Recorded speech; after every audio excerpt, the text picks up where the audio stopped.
Terima kasih Anda masih bersama kami. Bagi Anda yang baru saja bergabung, kami hadirkan kembali 3 berita utama hari ini. Bandara Kuala Namu di Kabupaten Deli Serdang dipadati penumpang menuju berbagai daerah perantauan untuk kembali bekerja atau menuntut ilmu. Tak terima orang tuanya rujuk kembali. 2 orang anak di Pematang Siantar nekat menganiaya ayah kandungnya hingga tewas. Melihat dari dekat bunker peninggalan zaman penjajahan Belanda di sebuah hotel di Pematang Siantar.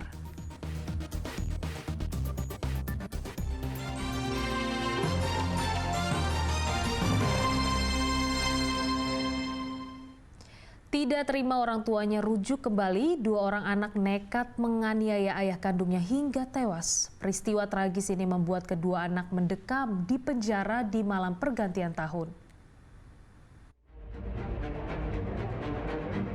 Akhir tahun jadi bencana bagi sebuah keluarga di Jalan Wismar Saragi, Pematang Siantar.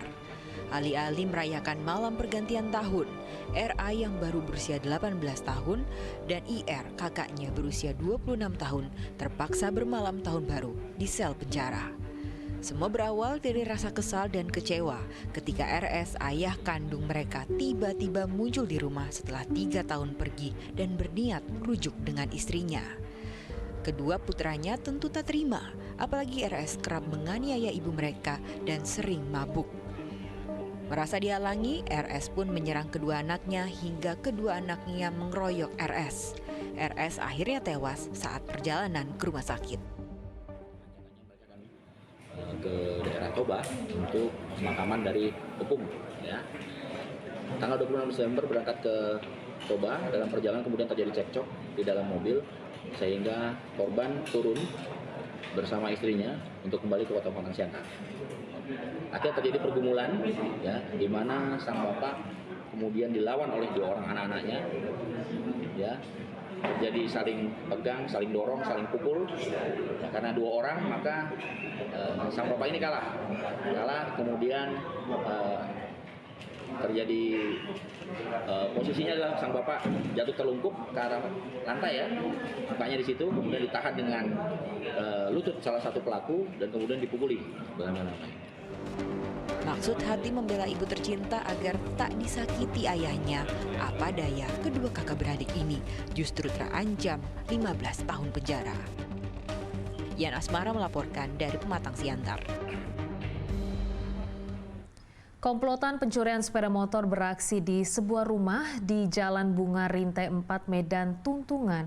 Para pelaku dengan cepat membobol pagar rumah dan menggasak 2 sepeda motor.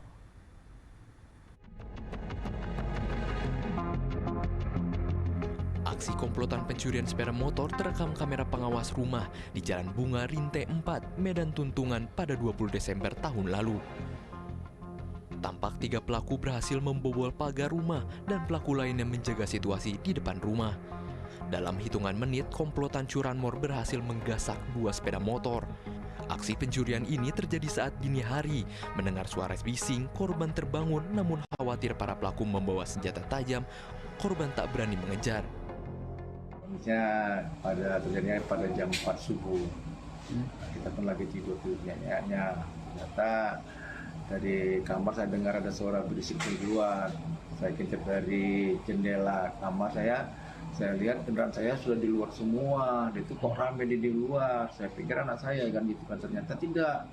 Ada yang pakai kaki menentah-entahin setang itu. Oh, ini berarti maling gitu kan. Saya bangunin istri saya. Ada maling, langsung teriak-teriak, maling gitu. Dengar itu mereka kabur semua, tapi satu yang tinggal kendaraan saya. Berbekal rekaman kamera pengawas, korban telah melaporkan kejadian ini ke polisi. Kini korban berharap polisi dapat segera menangkap para pelaku. Tuti Alawiyah Lubis melaporkan dari Kota Medan. Penyangga jembatan penghubung antara Kabupaten Deli Serdang dan Kabupaten Serdang Bedagai yang sempat diperbaiki warga roboh. Kondisi ini bisa membahayakan warga yang sedang melintas.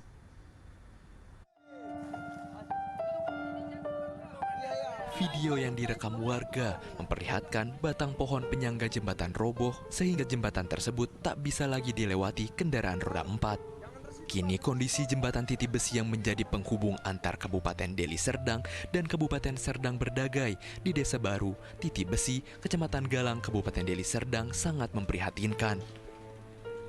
Tak hanya jembatan, hampir seluruh badan jalan di jembatan ini juga sudah amblas. Pengendara yang melintas sewaktu-waktu dapat terancam keselamatannya. Para pengendara sepeda motor harus mendorong motor mereka dengan meminta bantuan kepada warga setempat. Jembatan ini sebelumnya memang sudah mengalami kerusakan dan diperbaiki warga setempat sehingga dapat dilalui kendaraan roda 4. Tadi melintasnya gimana, Bang? Melintas tadi gimana? Ya gila susah, karena kan diseberangkan. Bayar berapa tadi, Bang? Ya kasih kasati kan. Kira-kira terbantu nggak sih? Ya terbantulah. Rusaknya jembatan juga mengakibatkan akses warga menuju desa seberang menjadi terhambat. Jika harus memutar, maka perjalanan akan semakin jauh karena harus melintas desa Pulau Gambar. Harapannya kita kepada pemerintah provinsi untuk segeralah memperbaiki jembatan ini karena sangat dibutuhkan Pak penyeberangan ini. Terutama bagi warga kami desa Baru untuk anak sekolah itu Pak khususlah ya. Ini kan pada saat hari sudah masuk sekolah itu orang-orang tua sulit untuk memberangkatkan atau mengantar anak di sekolah Pak. Warga berharap pemerintah setempat bisa segera memperbaiki jembatan tersebut. Muhammad Hamdani melaporkan dari Deli Serdang. Polresta Deli Serdang melakukan operasi lilin dengan melakukan tes urin kepada pilot dan pramugari di Bandara Internasional Kuala Namu, Deli Serdang. Operasi ini guna mengantisipasi penyalahgunaan narkoba terhadap para awak maskapai penerbangan. Mengantisipasi penyalahgunaan narkoba terhadap para awak maskapai penerbangan dan masinis kereta api di Bandara Kuala Namu, petugas Polresta Deli Serdang melakukan tes urin kepada pilot, pramugari, dan masinis kereta api. Kegiatan ini dilakukan di ruang lobi meeting room Angkasa Pura Aviasi Bandara Internasional Kuala Namu. Tes urin dilakukan untuk mengantisipasi kemungkinan adanya awak pesawat dan masinis kereta api yang melakukan penyalahgunaan narkotika pada saat melaksanakan tugasnya.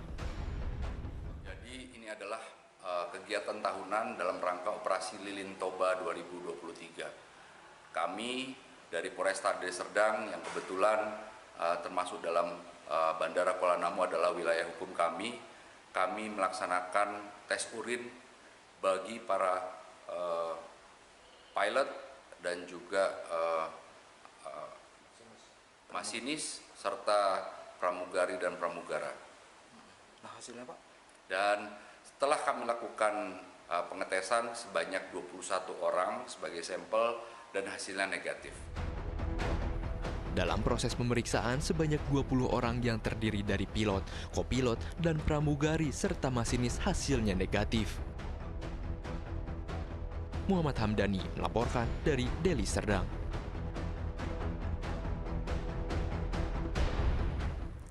Di penghujung jumpa kita hari ini, saya ajak Anda melihat sisi lain dari gedung Siantar Hotel di Kota Pemantang Siantar. Di sini terdapat sebuah bunker peninggalan zaman penjajahan Belanda dan bagaimana kisahnya simak liputan berikut.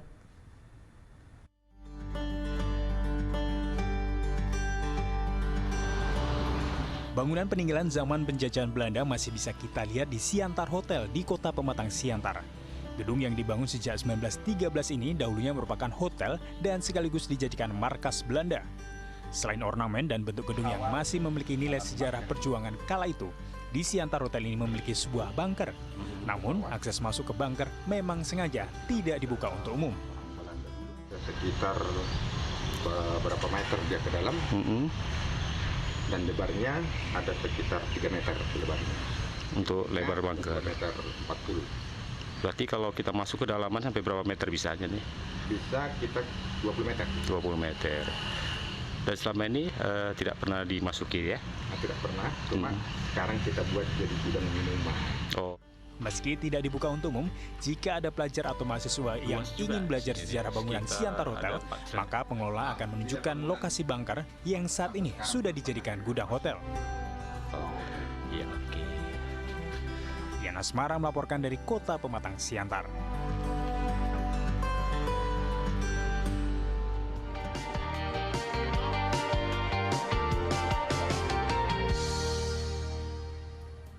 Laporan tersebut mengakhiri berita Medan hari ini. Saya Priscilia Claudia berterima kasih atas perhatian dan kebersamaan Anda. Selamat beraktivitas dan sampai jumpa.